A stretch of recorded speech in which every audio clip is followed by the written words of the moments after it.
시작합니다. 오늘 낮 기온이 올라 모레까지 전국에 포근한 날씨가 이어지겠습니다. 서울을 비롯한 중부지방과 대구, 경북 지역에서는 초미세먼지 농도가 나쁨 상태로 높겠습니다. 서울의 현재 기온 15도입니다. 지금까지 아나운서 박노원이었습니다. KBS 1라디오 4시 경제뉴스를 마칩니다. KBS 대한민국 중심 채널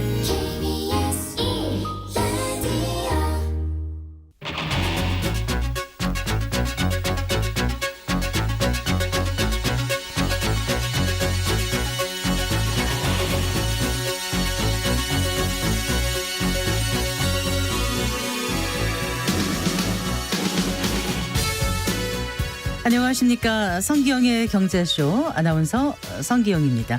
최근 글로벌 전기차 수요가 둔화하면서 전기차 시장이 부진한데요. 그 틈을 타서 하이브리드 차의 성장세가 두드러지고 있습니다.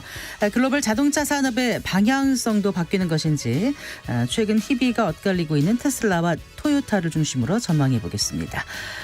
요즘 대학생들 사이에서 부모님이 서울이나 수도권에 살고 있으면 금수저라는 농담이 유행한다고 하는데요. 그만큼 대학가 월세가 많이 올랐다는 뜻이라고 하죠. 어느 정도인지 알아보겠습니다. 이 시간 유튜브로도 함께합니다.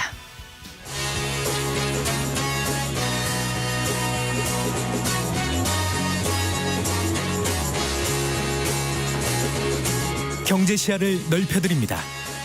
투자의 지름길을 안내합니다. 돈 되는 정보를 발견하는 시간. KBS 1라디오 경제쇼.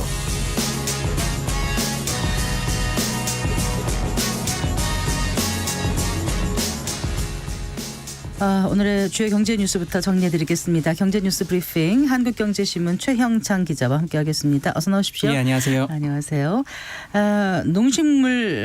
농식품 물가 안정이 지금 화두로 떠오르고 있는데 오늘 일단 그 농식품 비상수급 안정 대책 회의가 열린 거죠. 그렇습니다. 지금 농림축산식품부 주제로 이제 한 건데요. 이 농식품 물가 조속한 안정 그리고 이제 또 범식품업계가 좀 같이 동참해달라 이렇게 지금 호소를 했습니다. 송미령 장관이 주재를 했는데요. 좀 정부와 함께 모든 경제 주체가 힘을 모아야 한다. 지금 비상이다. 총력전을 해야 한다. 뭐 이런 식으로 지금 당부를 했고요. 네. 그 13개 과일, 채소, 유통업체 이런 납품 단가를 지원하기 위해서 당초에 이제 204억 원 정도 지원 규모가 있었는데 이걸 일단 289억까지 확대를 하고요. 4월까지 이제 소비자 할인 지원 예산도 230억 원을 더 투입하겠다 이렇게 밝혔습니다. 네. 지금 관련 업계에서도 같이 참여를 하는데 우선 이제 농협 이 또 참여를 합니다. 자체 예산 202억 원을 들여서 이 농협하면 또 하나로마트 전국에 있잖아요. 거기서 이제 농축수산물 이제 할인 행사를 추진하고요. 뭐 한우, 한돈, 계란 이런 것들 이제 할인을 합니다. 네. 또 다른 식품 기업들도 어쨌든 연내 가격 인상을 좀 자제해서 같이 좀 물가 안정을 협조하겠다 이렇게 나서고 있습니다. 그리고 해양수산부에서는 비축 수산물을 대량 공급한다고 밝혔던데요. 예. 지금 수산물 물가 안정도 중요한데요. 네. 그러니까 이를 위해서 이제 오징어, 뭐 고등어 이런 이제 대중성 어종 이제 6종이 있는데 정부가 비축 물량 최대 600톤을 시장에 공급하기로 했습니다. 대상 품목은 이제 명태, 고등어, 오징어, 갈치, 참조기, 마른 멸치 이렇게 되고요. 또 여기에다가 이제 그 천일염 이것도 이제 물가 관리 품목으로 지정을 했습니다. 어쨌든 물가 안정 대응반을 중심으로 이제 물가 관리를 열심히 하고 있고요. 네. 특히 지금 가격 강세를 보이는 게 오징어랑 참조기예요. 오징어 비싸더라고요. 네, 이거 물가 안정을 위해서 지난달 22일부터 대형마트에서 이제 반값 특별전을 하긴 하거든요. 이제 오는 22일에 이제 종료할 예정이었는데 4월까지 조금 연장을 하겠다 이렇게 지금 밝히고 있습니다. 어쨌든 이 다른 것들을 이제 반값 행사 기간도 다음 달 14일까지 연장합니다. 네. 일단 정부가 식품 유통업계에 협조를 당부했지만 또 한편으로는 가격 담합에 대해서는 감독을 강화한다고도 하죠. 그렇습니다. 이제 장관 주재로 오늘은 이제 좀 분위기 좋게 이렇게 나서고 있지만 어제는 또 이제 차관이 이제 나서서 약간 굿캅 배드캅이라고 할까요? 이런 것들이 있는데 네. 식품 기업들을 만났어요. 그런 다음에 이제 가공식품을 포함해서 국민 경제에 큰 영향을 끼치는 이제 민생 품목들이 있다. 이런 것들을 담합 발생 가능성을 이제 상시 모니터링을 하겠다 이렇게 밝혔는데요. 제보 등도 지금 받고 있거든요. 네. 구체적인 혐의가 포착될 경우 신속하게 조사에 착수할 계획이다 이렇게도 밝혔어요. 그러니까 어쨌든 업체들이 이 선제적으로 가격을 낮추지 않으면 공정위를 동원할 수 있다 이렇게 시사하기도 이렇게 해석되는 대목입니다. 네. 자, 1년 11개월 만이라고 하던데요. 코스피가 2,700선 넘어섰어요. 그렇습니다. 이제 2,700선 넘어서서 지금 벌써 말씀해 주신 것처럼 2022년 4월 22일 이후로 2,700선을 넘어서서 장 마감한 게 처음인데요. 네.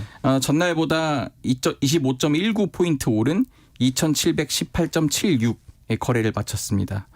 사실 그동안 미국 증시나 뭐 일본 증시 이렇게 호황을 이룬 때 우리는 2,500에서 2,600 이 박스권을 좀처럼 벗어나지 못했는데요.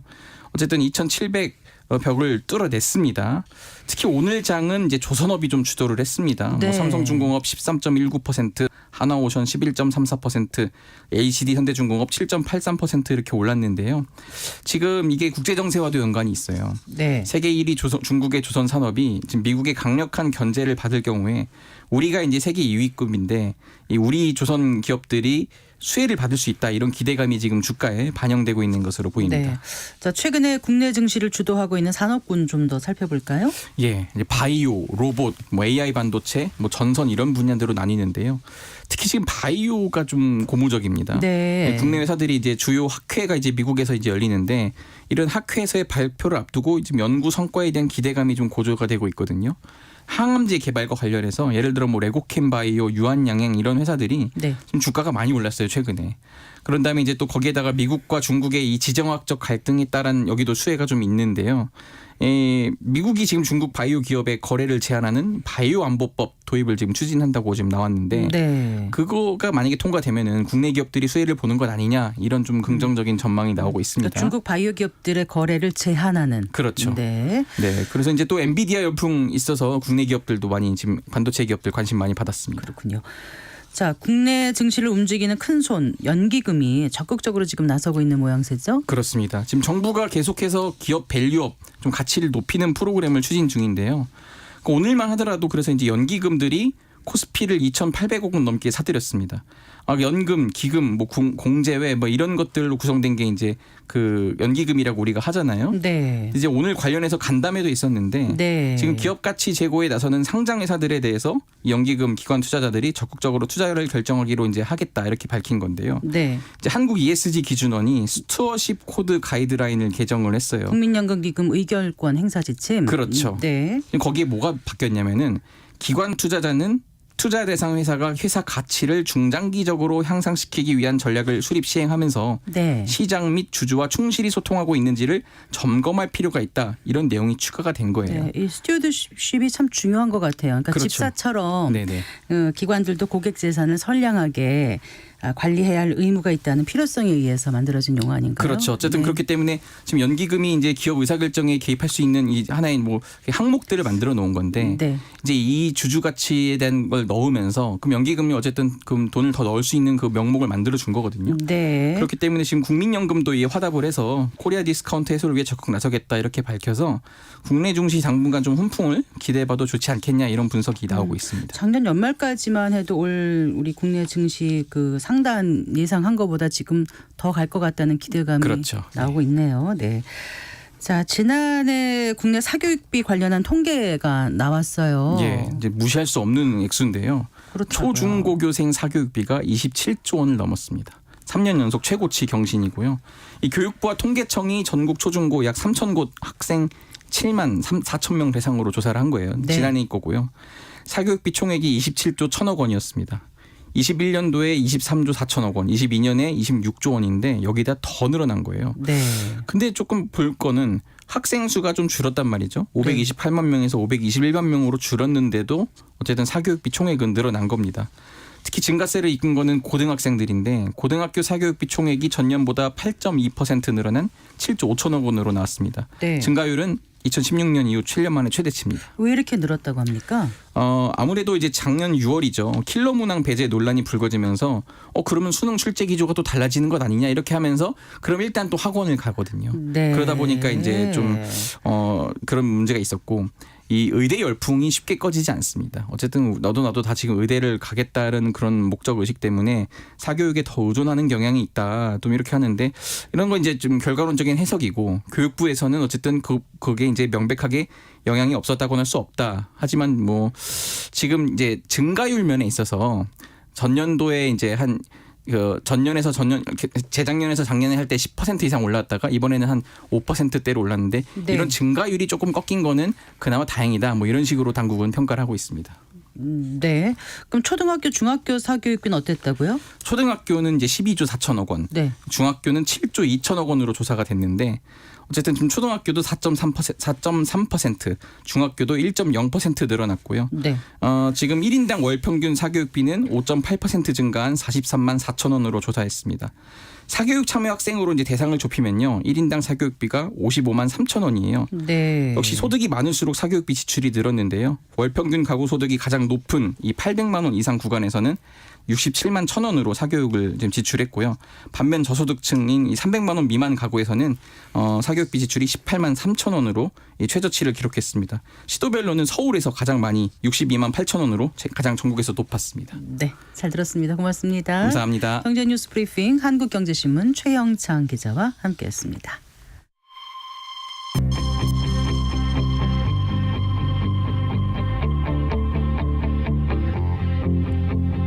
경제 전문가의 원포인트 레슨.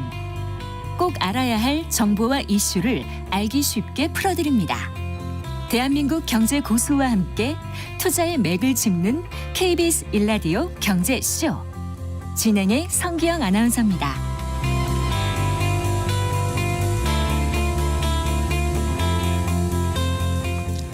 전기차 대장주 테슬라가 최근 고전을 면치 못하고 있습니다. 글로벌 전기차 수요 둔화, 또 중국 전기차 회사들의 맹공에 주춤하고 있는 테슬라, 과연 돌파구를 찾을 수 있을까요? 반면에 최근 일본의 도요타는 두각을 나타내고 있는데요. 친환경 자동차 시장에 어떤 변화가 일어나고 있는지 오늘 짚어보겠습니다. 이문영 삼성증권 리서치센터 EV 모빌리티 팀장과 함께하겠습니다. 어서 나오십시오. 안녕하세요. 네, EV 모빌리티 팀이면 어떤 팀인 거죠? 그러니까 그러니까 원래는 자동차 네. 팀이었었는데요. 네. 이제 이름을 저희가 3년 전에 그 시대의 흐름에 맞게 여기 이제 전기차랑 2차 전지 이제 이런 애널리스트들이 같이 활동을 하고 있습니다. EV가 뭐의 약자예요? 전기차, Electric Vehicle. 네. 네, 알겠습니다. 근데 이제 테슬라가 가장 잘 나갈 때가 언제였었죠? 이게 얼마까지 갔었죠, 주가가?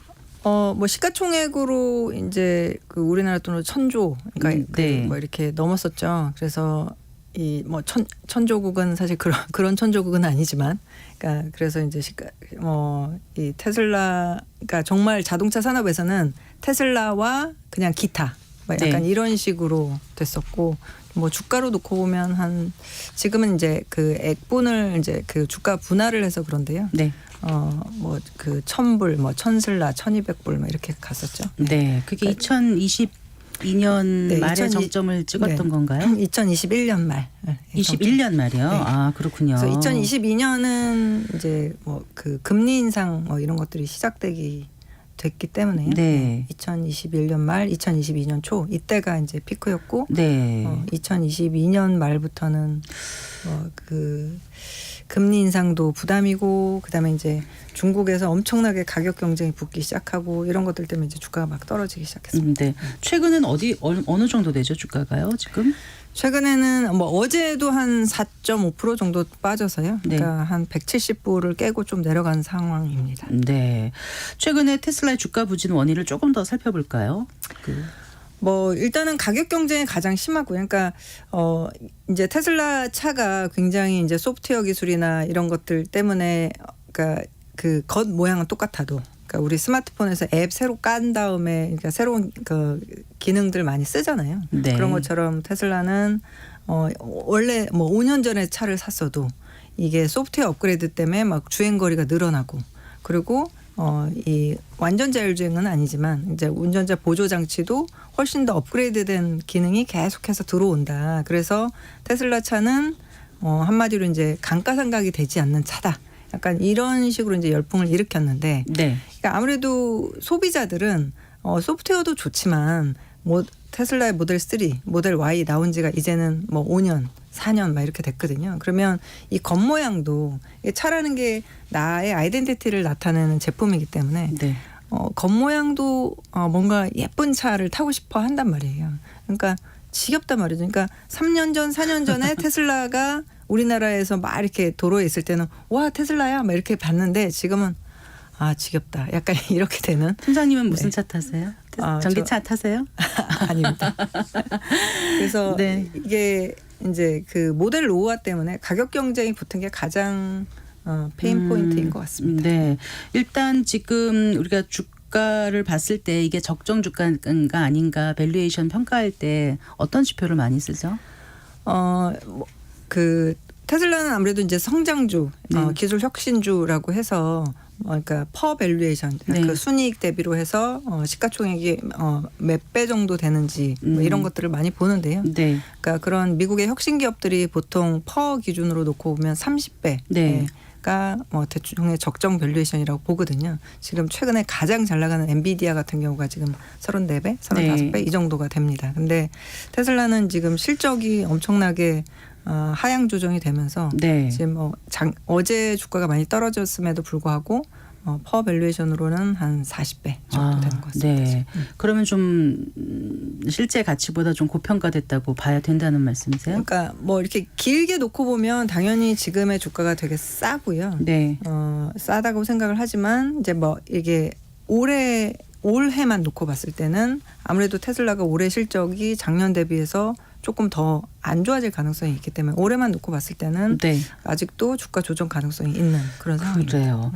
그런데 테슬라는 이제 단순한 전기차 회사가 아니라 뭐 자율주행차도 추진하고 그러니까 AI 회사의 면모를 갖고 있지 않습니까? 맞습니다. AI 분야에서의 성장 가능성은 어떻게 보세요? 그래서 이제 북미 시장에서는 FSD라고 해서 그러니까 완전 자율주행 네. 이제 이런 기능을 12,000불을 받고 팔았고 그게 아직까지는 그러니까 그 소비자들이 이용을 못 하고 있거든요. 그냥 베타 버전, 네. 테스트 버전으로 해가지고 일부 인플루언서들이 지금 이제 업그레이드된 버전을 막 이렇게 시험해보고 그걸 유튜브 영상을 올리는데 정말로 대단하더라고요. 그러니까 그게 소비자들한테 풀리기 시작하면 한 번 더 하이라이트를 당연히 받을 수 있을 것 같습니다. 근데 이제 네. 문제는 이 자율주행이라는 거가 잘 되려면 그 AI의 핵심은 데이터라고 얘기들 많이 하잖아요. 그러니까 북미에서야 당연히 이제 자기 나라니까 그 데이터를 모으고 그거를 알고리즘에 넣어서 업그레이드를 시키고 이런 게 전혀 문제가 없는데 이제 그 하나의 또 축이 테슬라 실적에서 가장 중요한 하나의 시장이 또 중국인데 네. 미국이랑 중국은 아시는 대로 굉장히 지금 싸우고 있잖아요. 그리고 막 미국에서도 반도체도 규제를 하지만 너 전기차 만약 우리나라에 들어오면 가격도 가격이지만 너 이렇게 돌아다니면서 데이터 다 모을 거잖아. 네. 우리나라의 지형지물 네가 다 가져가려고 그러지. 이러면서 못 들어오게 하려고 한단 말이에요. 네. 그런 것처럼 그런 정책들을 막 발표하니까 중국에서도 똑같이 테슬라 차를 못 팔게 하는 건 아니지만 너 돌아다니면서 데이터 모으지 말아라. 네. 약간 이렇게 되고 있거든요. 그러니까 그 FSD라는 기능이 중국에서는 팔 수가 없는. 그러니까 네. 이게 그 사람처럼 자율주행을 한다라는 게 그냥 사람처럼이 아니라 미국에서는 미국 사람처럼, 한국에서는 한국 사람처럼, 중국에서는 중국 사람처럼 운전을 해야 되거든요. 근데 중국 사람처럼 운전을 할 수가 없는 거죠. 아, 그렇군요. 네. 그 애플이 이제 자율주행차인 애플카를 포기했지 않습니까? 네네. 그럼 혹시 테슬라가 반사이익 얻을 수 있을까요? 근데 그 뉴스 났을 때 저도 기대를 약간 했는데 주가가 전혀 이렇게 반응을 안 했고요. 네. 애플이 그 자율주행차나 전기차를 포기를 한 거는 아무래도 이제 그 미중 갈등 때문에 뭐 여러 가지 밸류 체인이 되게 엉키고 막 망가지고 그리고 비싸지고 막 이런 것들 때문에 차가 스마트폰이랑은 다르게 전기차로 된다고 하더라도 10,000개 이상의 부품이 들어갔거든요. 그러니까 그걸 제대로 소싱을 하는 체인을 구축하기가 조금 어려운 거가 하나 있었던 것 같고요. 그래서 굉장히 많은 완성차한테 차를 만들어 달라고 태핑을 했지만 모두 거절을 당했던 이슈가 있는 것 같고 두 번째는 지금 AI 경쟁이 너무 이제 그 심하게 이렇게 일어나고 있는데 네. 애플도 지금 AI 그 개발이 늦어지고 있다라는 평가를 주식시장에서 계속 네, 받고 있거든요. 네. 그래서 애플도 지금 주가가 좀 부진한데, 그러니까 급선무는 이거지 우리가 지금 전기차를 만드는 게 급선무가 아니다. 네. 이렇게 전략이 좀 선회된 게 아닐까. 근데 저희는 이제 그 IT에 계시는 이제 애널리스트랑 이제 얘기를 많이 해봤는데 이 이슈에 대해서도 애플이 이거를 뭐 영원히 포기한 건 아닐 것이다. 그냥 지금 전기차 시장 돌아가는 상황을 보니 이것도 뭐 배터리 아니면 디스플레이 그리고 이제 자율주행의 반도체 이런 것들이 실력이 올라오기까지는 하세월이 남았기 때문에 네. 저렇게 테슬라도 지금 고전을 하고 있는데 하세월이 남았기 때문에 일단 전기차보다는 AI 쪽에 집중을 하자. 네, AI를 하고 나서 몇 년 뒤에 다시 와도 괜찮을 거다 이렇게 판단을 한 게 아닌가라는 생각을 하고 있습니다. 네, 그러니까 그 매그니피센트 7 네. 안에 테슬라가 막 들어가서 이제는 정말 좀 무색해질 정도로 주가가 많이 빠지고 있는데 네. 실제로 월가에서 상당히 부정적인 전망이 많이 나오고 있더라고요. 올해는 뭐 제자리 걸음 판매량인데 내년에는 오히려 떨어질 것이다. 조금 전에 말씀하신 것처럼. 맞습니다. 그리고 심지어 뭐 성장이 없는 성장 기업이다. 이렇게까지 웰스파고 분석가의 얘기가 나왔더라고요. 맞습니다. 네. 네, 뭐 올해는 조금 어려울 것 같고요. 근데 올해 하반기가 되면 아무래도 사이버 트럭의 그 배터리 네. 수율이 조금 올라가면서 상반기보다는 조금 생산량이 많아질 수 있고, 그리고 이제 내년은 그러니까 그 이제 월가에서는 이제 모델 2 이렇게 중저가 전기차의 출시가 늦어질 거다. 아니면 이제 네, 더 네. 많이 생산하는 게 뭐 2027년이나 돼야 가능하다. 뭐 이렇게 네. 분석들이 나오면서 최근에 주가 좀 많이 떨어졌는데요. 어쨌든 모델 2라는 차는 모델 3나 모델 Y의 플랫폼을 그대로 쓰면서 좀 더 그 규모 크기를 축소를 해서 만드는 거고, 그리고 지금 텍사스 공장 이미 가동이 되고 있는 텍사스 공장에서 생산을 할 거기 때문에 네. 일단 시작은 내년에 할 수 있을 것 같습니다. 시작은. 아, 네. 그러니까 그 저가 전기차가 이제 신차가 네, 된다는 내년에 신차가 거죠. 나올 걸로 네. 알겠습니다. 그래도 아주 이전처럼 막 아주 많이 생산할 수 있는 그런 상황일지 모르겠어요. 시장이 받쳐줄지요. 예, 지금은 이제 수요가 조금 둔화되고 있는데요. 저희 그 미국의 정책 금리가 한 6월 정도면 인하되지 않을까 이제 기대를 하고 있거든요. 그래서 네, 네. 아무래도 이제 차를 살 때 저희가 현금으로 사지 않잖아요. 그래서 할부금융 금리가 되게 부담이 되고 있는데, 금리가 내려가기 시작하면 그래도 전기차 수요도 어느 정도 바닥을 찍고 좀 회복되지 않을까라고 기대를 하고 있습니다. 많은 분들이 질문할 것 같아요. 테슬라 주가 어떻게 전망하시는지 장단기로. 그러니까 네. 그 저희 그 증권사의 고객분들도 되게 테슬라 많이 가지고 있고 네. 사실 이제 한국 투자가분들이 되게 좋아하시는 주식이고, 저도 이제 개인적으로는 투자는 하지 못하지만 어쨌든 이렇게 장기적으로는 되게 좋은 회사고 주식이라고 생각을 하는데요. 그러니까 단기만 놓고 봤을 때는 조금 힘든 구간을 지금 지나가고 있는 것 같고, 네. 일단 주가의 바닥은 아직은 오지 않은 것 같고, 네.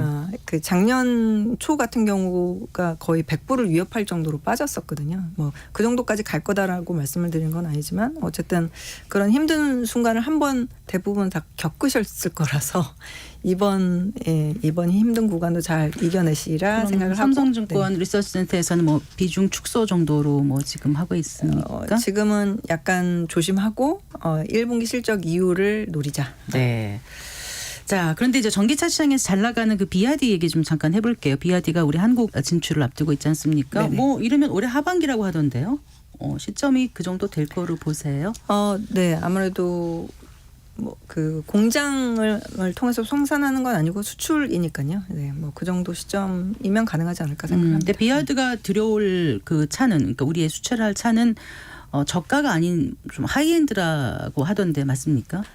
네, 아무래도 이제 그 지금 중국 시장에서 BYD가 굉장히 잘 나가기는 하는데요. 중국 시장도 엄청나게 생산량이 포화 상태입니다. 그래서 전체 산업으로 놓고 보면 가동률이 되게 낮거든요. 그래서 그러니까 수출을 통해서 그 가동률을 높여야 되는 숙제들이 중국의 전기차 업체들은 다 있고요. BYD도 똑같고, BYD가 작년에 300만 대를 팔았고 글로벌 전기차 1위고 이렇게 함에도 불구하고 영업이익률이 굉장히 낮습니다. 왜냐하면 가격 할인을 많이 하니까. 가격 할인을 많이 하니까. 네. 그러니까 해외 시장에서조차도 만약 그렇게 한다고 하면 이게 뭐 이거를 수출하는 의미가 또 없을 거고, 그렇게 치킨 게임 양상이 벌어지면 나중에 결국은 이제 실탄이 바닥난 업체들은 고꾸라지고 끝까지 살아남은 일부 대형사가 전기차 시장을 좌지우지하는 게 아닌가. 맞습니다. 이런. 네, 정확하게 보셨고요. 그래서 네.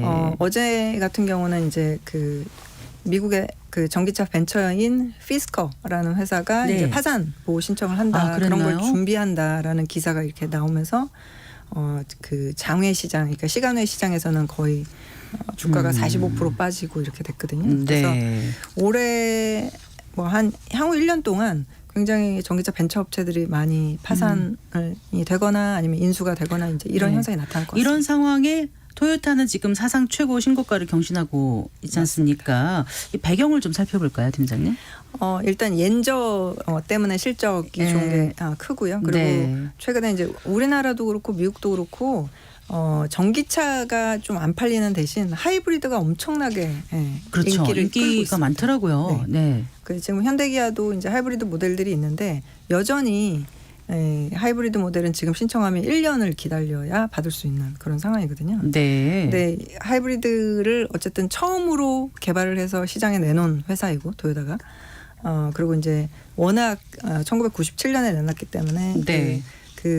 이 역사가 오래돼서 마진이 굉장히 좋습니다. 이 하이브리드가. 그러니까 내연기관차보다 훨씬 더 좋은 높은 마진을 기록을 하거든요. 그래서 네. 하이브리드 판매 비중이 쫙 올라가면서 그러니까 사상 최대 실적을 내는 거 그거 하나랑 그다음에 돈을 많이 버니까 이제 주주환원을 굉장히 많이 합니다. 아, 그래요? 최근에 이제 뭐 우리 정부도 이제 밸류업 프로그램 이런 것도 강조하잖아요. 네. 그래서 일본이 먼저 그걸 시작을 했었고 그래서 자사주 매입 소각이라든지 아니면 배당이라든지 네. 이런 것들을 많이 주기 때문에 네. 투자가들이 그거에 굉장히 호응을 하고 있는 거죠. 아, 그렇군요. 지금 일본 증시 호황 배경에 이제 그 밸류업도 말씀하셨습니다만은 토요타 같은 어떤 기업들의 실적 개선이 큰 영향을 미친 거다 하는데 네, 맞습니다. 맞는 네. 거죠. 네. 네. 수출 어떤 기업 중심으로 이 실적이 좋아졌고 그건 기본은 이제 옌저고요. 네. 자동차 회사들 같은 경우는 2022년까지는 반도체 부족 때문에 굉장히 생산을 제대로 못하는 그런 현상들을 겪었었잖아요. 네. 그게 일본 회사들은 조금 더 밸류체인을 엄격하게 관리하는 바람에 네. 그러니까 이게 작년 상반기까지 좀 어려움을 겪었습니다. 그래서 이 자동차 회사들은 확실히 올해 상반기까지는 엄청난 기저 효과도 있고 이런 네. 상황입니다. 그래요. 그 하이브리드 시장에서 토요타가 두각을 나타내고 있다고 말씀하셨는데 그 하이브리드 시스템을 중국에 판매한다 이런 기사를 본 게 있거든요. 아, 네. 시스템을 판매한다는 건 어떤 의미인 거죠? 그러니까 하이브리드가 이제 내연기관차의 엔진 트랜스미션 말고 이제 전기차의 약간 미니 버전으로 네. 이 배터리 팩 그리고 이제 모터 이런 것들을 더 넣어서 그러니까 초기 구간은 전기차처럼 전기 에너지를 통해서 구동을 하는 시스템이거든요. 그래서 네. 그 패키지를 파는 거죠. 그 패키지를. 그리고 테슬라가 2014년에 전기차 시장을 키우기 위해서 이 전기차 관련한 특허를 다 공개한 것처럼 네.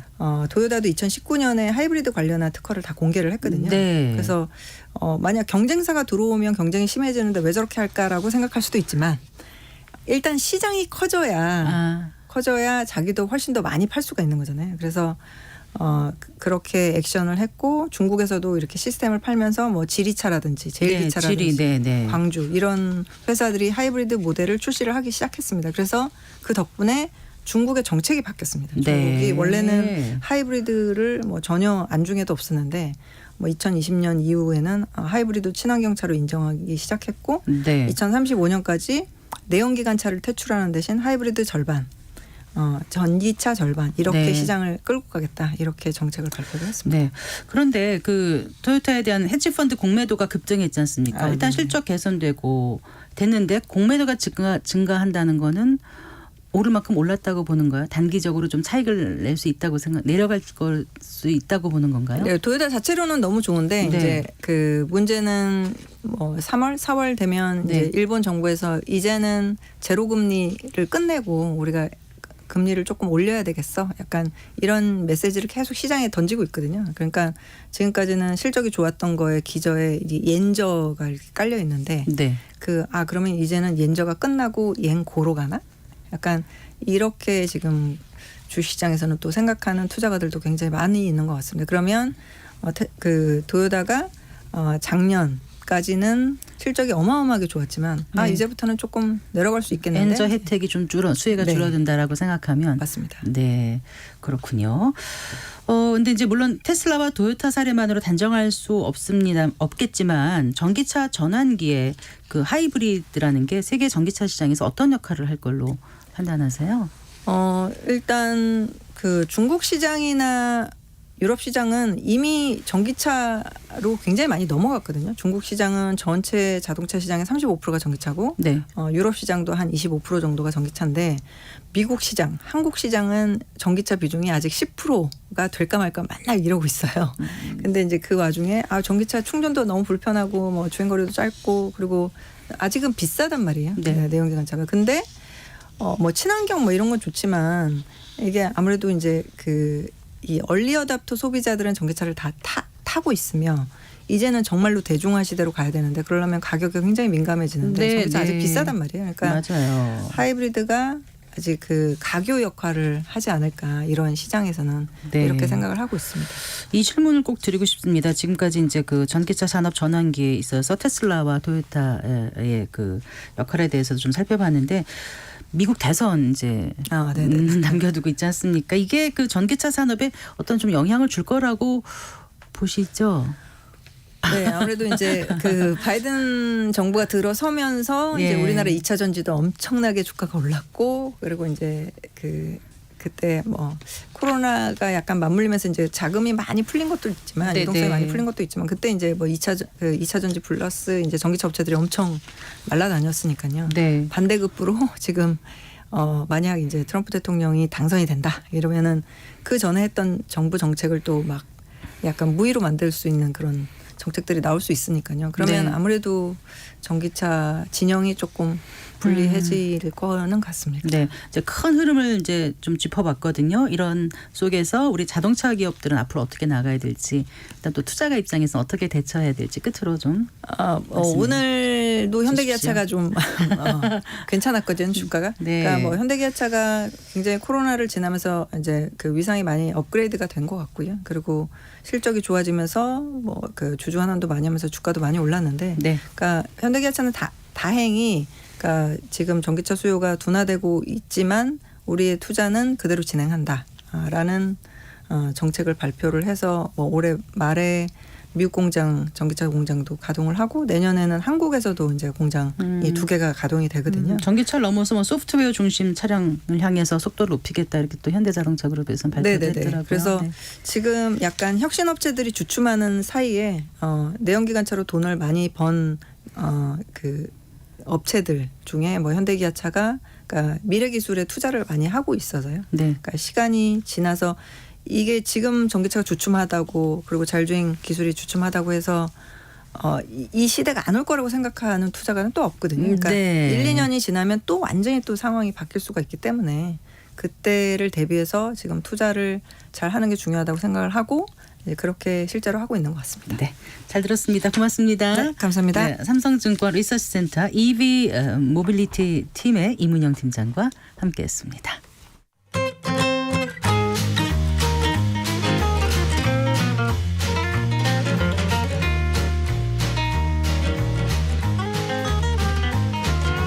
경제 맛집 투자 핫플. 지금은 돈 벌기 딱 좋은 시간. KBS 1라디오 경제쇼.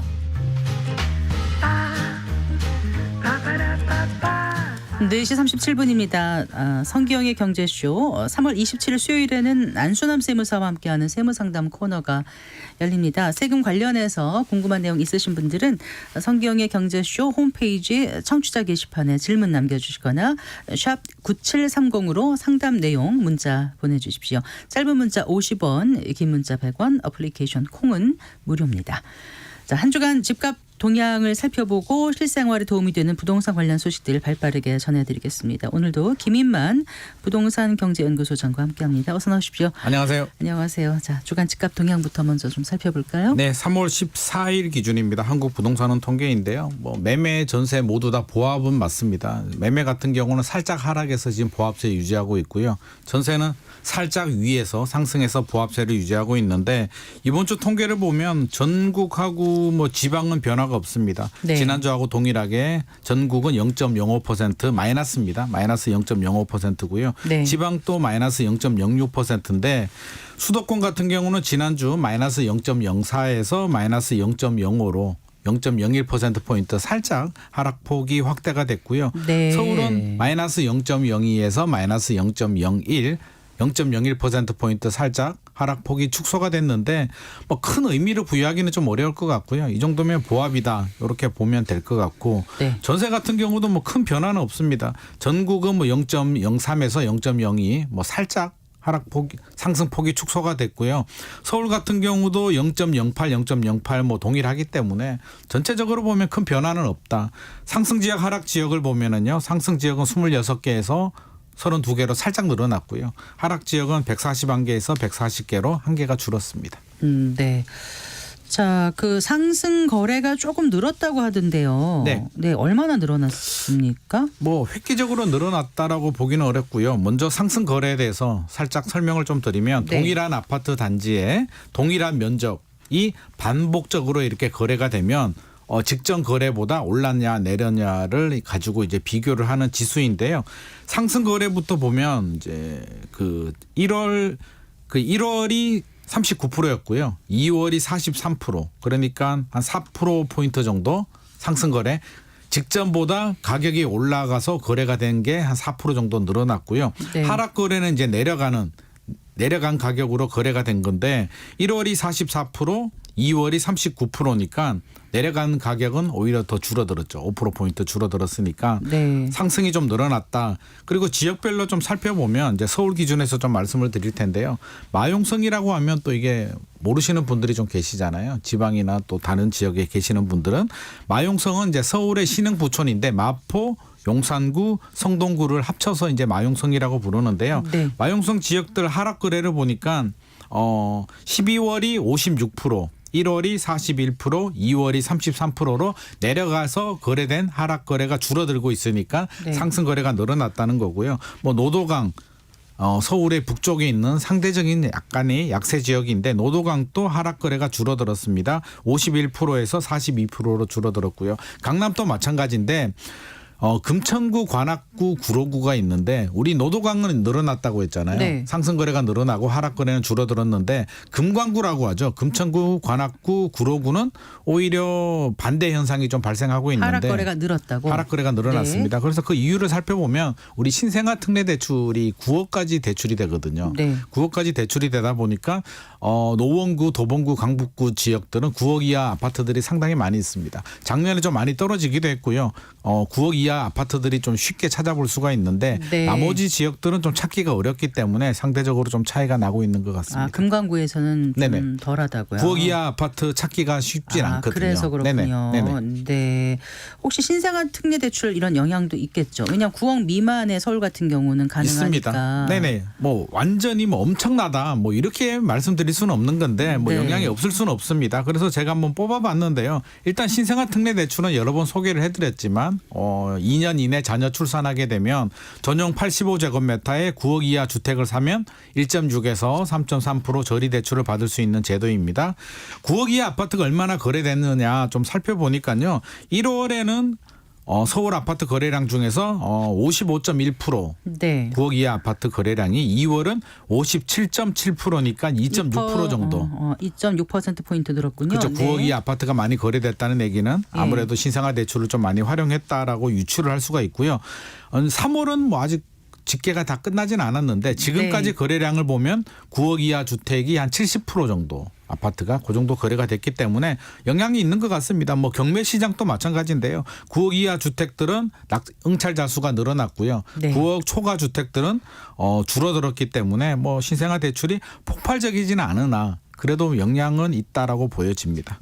근데 이 신생아 특례 대출이라는 게 네. 신생아 특례라는 게 네네. 신규 주택 구입 자금 외에도 네. 이제 기존 대출을 그 갈아타는 대환 대출 네네. 그리고 또 전세 자금 그러니까 전세 대출도 자금 있죠. 대출을 받을 때도 네네. 이 특례가 적용이 되는 거죠. 그렇죠. 두 종류가 있습니다. 네. 우리가 디딤돌 대출이라고 하죠. 주택 구입할 때 대출을 받을 수도 있고요.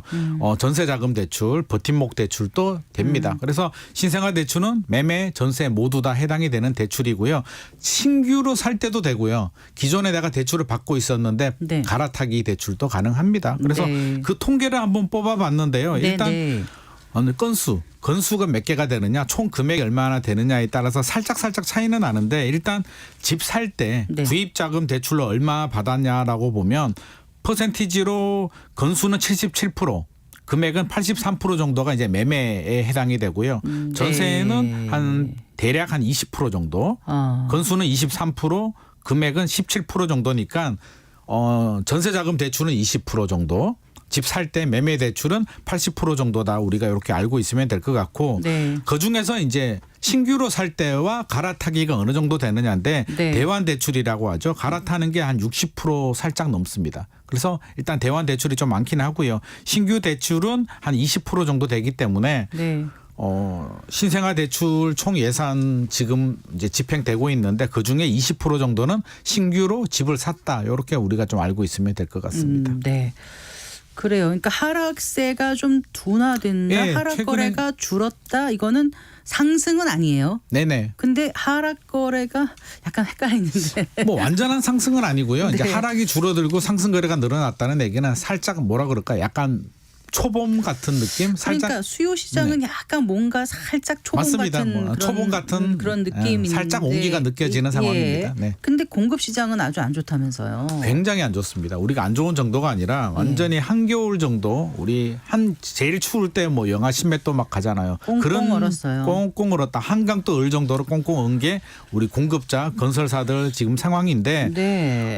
네 가지 위기가 있죠. 이제 쿼드러플 악재라고 하는데 네. 하나씩 살펴보면 일단 부동산 시장 침체, 분양 시장이 굉장히 어렵습니다. 네. 일부 지역들 뭐 분양가 상한제가 적용이 되거나 무순위 뭐 터무니없이 저렴한 이런 물건들 아니면 지금 쳐다보지 않는 상황이고요. 두 번째 미분양이 2달 연속으로 증가했습니다. 6만 3천 호까지 미분양이 늘어나서 소진이 안 되고 있는 상황이고요. 세 번째는 공사비가 또 급등했죠. 공사비라도 좀 내려가서 분양가라도 좀 내려가면 시장의 네. 수요자들이 관심을 가질 수가 있는데 공사비까지 올라가니까 이거 내려줄 수도 없고 오히려 올려야 되는데 분양가를 네. 올리면 시장에서는 야 이런 분위기에 무슨 소리야. 아예 더 외면을 받는 거죠. 거기에 이제 고금리까지 겹칩니다. 네. PF 대출 받은 분들은 금리를 더 올려줘야 되고 대출 상환이 들어가기 때문에 아우성을 지르고 있는데요. 한국기업평가에서 작년 3분기까지 유효 신용 등급을 부여한 상위 20개 건설사에 대해서 조사를 해보니까 PF 우발 채무 그러니까 사업할 때 내가 직접 돈 빌린 건 아니고요. 보증 쓰거나 사업을 하다 보니까 본의 아니게 이제 채무로 잡힌 부분인데요. 30조 원 정도 된다고 합니다. 그래서 갑자기 잡힌 게 30조 원 정도 되니까 예. 굉장히 어려운 상황이고 미수금은 31조 정도 됐죠. 2022년보다 25.4%가 증가했으니까 신규 사업도 안 되고요. 땅을 확보한 사람들은 땅을 팔려고 하는데 그 땅을 누가 사겠어요 지금? 누가 사겠습니까? 네. 살 사람이 아무도 없습니다. 사자마자 이자 갚아야 모든 되는데. 건설사들이 다 힘들기 때문에 네. 특정 건설사만 힘들면 좀 괜찮은 건설사들이 사줄 수는 있는데 지금 모두 다 자금 경색, 자금난인데 이게 뭐 한 몇 달 정도 어렵다면은 아무런 문제가 없는데 2021년 우리 레고랜드 사태부터 벌써 2년 정도 지났잖아요. 2년 네. 이상 지나서 구조조정하고 자구 노력하고 버틸 때까지 버텼는데 지금 또 답이 안 나오기 때문에 많은 건설사들이 지금 폐업을 하고 있고요. 종합건설사 폐업은 581건이라고 합니다. 작년에 네. 2005년 이후에 가장 많은 상황이니까 버티고 버티다가 아마 올해는 폐업이 더 늘어나지 않을까 싶어서 제 생각에는 뭔가 좀 특단의 대책이 좀 마련돼야 되지 않나 싶습니다. 법정 관리 신청한 200위의 건설사가 꽤 많네요. 네네, 맞습니다. 네. 자, 그 요즘 대학가 월세 들으면 정말 깜짝 놀랄 정도더라고요. 네네. 월세가 또 우리 청년들 또 청년 대학교를 보내 학부모들의 굉장한 부담이 되고 있는데요. 월세가 이렇게 많이 올랐는지 저는 이제 졸업한 지가 꽤 오래돼가지고 기억도 안 나는데 제 학교 다닐 때 1년에 100만 원? 뭐 이렇게 줬는 기억이 나는데 최근에 조사 결과가 나왔는데요. 원룸 보증금 1,000만 원에 월세 평균이 57만 4천 원으로 잡혔습니다. 평균이 57만 4천 원이면 우리 아시잖아요. 평균은 우리가 일반적으로 알고 있는 지역이나 관심 있는 원룸은 더 높다는 얘기죠. 네. 반평균이 80이면 일반적으로 공부 좀 하는 친구들은 더 높은 수준을 유지하는데 조사 결과를 보니까 이화여대 부근의 월세 평균이 71만 원이고요. 네. 서강대 부분은 65만 원, 연세대는 60만 원 정도. 평균이 이 정도니까 좀 깨끗하고 신축이면 또 훨씬 더 비싸다는 얘기죠. 비싸기도 비싼데 또 막상 가면 또 구하기도 어렵다면서요. 구하기도 하늘의 별따기입니다. 제 조카가 이제 서울에 이제 지방에 있다가 서울에 지금 올라와서 방을 구했는데 네. 뭐 구하기가 제가 구해주려고 했는데 사실 못 구해주겠더라고요. 저도 못 구해줄 도움이 정도로 안 되셨군요. 도움이 안 됩니다. 이 네. 삼촌이 도움이 안 되는 상황인데 그 정도로 지금 굉장히 풍기 현상이고요. 부르는 게 갑이고요. 그래서 왜 이렇게 되냐고 보면 코로나 팬데믹 시절에 네. 이제 우리 집에서 원격으로 수업을 많이 하다 보니까 어려운 그 집주인들, 건물주인들이 네. 팔아버립니다. 아. 팔아버리고 이게 신규 신축 주택들이 막 건설이 되면서 네. 공급 물량이 줄어든 부분도 있고요. 예. 최근에 전세 사기 깡통 전세가 많았잖아요. 네. 기존에는 뭐 전세도 이렇게 주고 했는데 요즘 전세를 안 찾다 보니까 월세 찾는 사람들이 많다 보니까 아. 월세 가격은 천정부지 올라가고 있습니다. 네. 그래서 뭔가 좀 대책이 마련돼야 될 것 같고요. 저는 대학교나 또 지자체 또 정부가 좀 나서가지고 우리 미래 세대들을 위해서 좀 필요한 부분이기 때문에 신규 기숙사들 뭐 신축이나 증축 같은 부분에 대해서도 좀 적극적으로 좀 나서줘야 되지 않나 싶습니다. 네. 그 국토부하고 LH 그 한국토지주택공사 네. 여기서 이제 패키지형 공모 사업으로 주택 공급 속도를 낸다고 하는데 이건 뭡니까? 그렇죠. 또 이건 또 뭐냐라고 또 말씀하시는 분들이 많이 있는데요.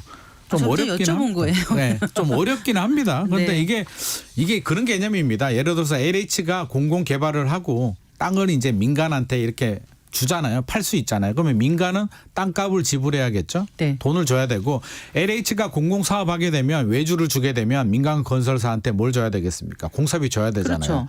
주고 받고 해야 되는데 그냥 우리 소위 말해서 퉁치자. 그러니까 LH가 땅을 제공해 주게 되면 땅값이 예를 들어서 1,000억 정도고요. 네. 공공주택을 짓게 되면 공사비가 900억 정도다. 네. 그러면 야 내가 1,000억 안 받을 테니까 너희들이 공사를 해. 네. 그럼 남는 돈이 100억 정도 되잖아요. 차익이. 네. 100억만 나한테 주면 그냥 공사해가지고 분양하고 남는 주택들은 임대 아파트도 짓고 이렇게 사업을 하자. 패키지로 이렇게 좀 주고받고 사업을 하자라는 게 패키지형 아이디어는 사업입니다. 뭐 괜찮은 것 같은데 네. 실제로 지금 이제 분양시장 분위기 좋지 않다고 말씀하셨지 않습니까? 네네. 그러면 여기에 과연 적극적으로 참여할 민간 건설사가 얼마나 될지가 뭐 지금 의문이에요. 굉장히 많지는 않겠죠. 뭐 설문조사를 했다라고 하는데 관심 네. 있다라고 이제 말한 건설사들이 좀 있다고 하는데 그럼 관심 있다 그러지 없다고 하겠습니까? 국토부에서 물어보는데요. 그래서 일단은 당장 폭발적인 인기가 있을 것 같지는 않고요. 정부는 평택 고덕 국제 삼성이 있는 국제 도시에 한번 해보겠다라고 하는데 네. 그 남아 있는 부지가 있다라고 합니다. 12,000 가구 정도 가능하다고 하는데 일단은 좀 지켜봐야 될 것 같고요. 저는 이 중에서 한 절반 정도만 해도 일단 성공적인 모델이 되지 않을까 생각이 됩니다. 네. 평택 쪽이면 GTX 연장 호재도 있고 뭐 GTX 그런 건 호재도 아닌가요? 있고요. 또 양질의 일자리 삼성 반도체도 있기 때문에 그렇죠. 아마 정부도 여기에 시범을 한번 해보자라고 추진을 하고 있는 것 같습니다. 그 서울시가 그 김포공항을 서울 김포공항으로 변경하고 노선을 확대하는 방안 추진하겠다고 밝혔죠? 네네. 제가 재밌는 거 알려드릴까요? 뭐가 재밌으세요? 붕어빵에 이제 네. 붕어가 안 들어가 있잖아요. 김포공항 우리 김포공항이라고 하는데 실제로 행정구역은 김포가 아닙니다. 서울시 강서구하고요. 인천 계양구가 실질적인 행정구역입니다. 김포는 아닙니다. 네. 그래서 김포는 아닌데 김포공항이라는 이름을 붙였기 때문에 이름은 사실은 바꾸는 게 맞죠. 부산 또 김해공항이 있는데요. 네. 실제로는 부산시 강서구입니다. 네. 김해가 아닙니다. 그래서 네. 이름을 바꾸는 거는 맞는데요. 노선을 확대한다라고 합니다. 7개 현재는 일본, 중국, 대만의 7개 노선을 운항 중인데 홍콩하고 광저우로 이제 노선을 더 늘리겠다라고 하니까 그럼 비행기가 많이 뜨고 내리겠죠. 그러면 인근 주민들이 좀 반발이 많겠어요. 그래서 인근 주민들은 지금 반발하고 있는데요. 뭐 강서구뿐만 아니라 양천구 주민들도 비행기가 그쪽으로 오르고 내리기 때문에 강력히 반발을 하고 있어서 이 부분에 대해서는 서울시도 좀 협상이 좀 필요할 것 같습니다. 그래서 명칭을 바꾸는 거는 큰 문제가 안 될 것 같은데요. 신규 네. 노선 같은 경우는 아무래도 좀 협의 차원에서 문제가 좀 될 것 같습니다. 네, 잘 들었습니다. 고맙습니다. 감사합니다. 네, 김인만 부동산 경제연구소장과 함께했습니다. 마칠 시간입니다. 성기영의 경제쇼 오늘 순서 여기까지입니다. 아나운서 성기영이었습니다. 고맙습니다.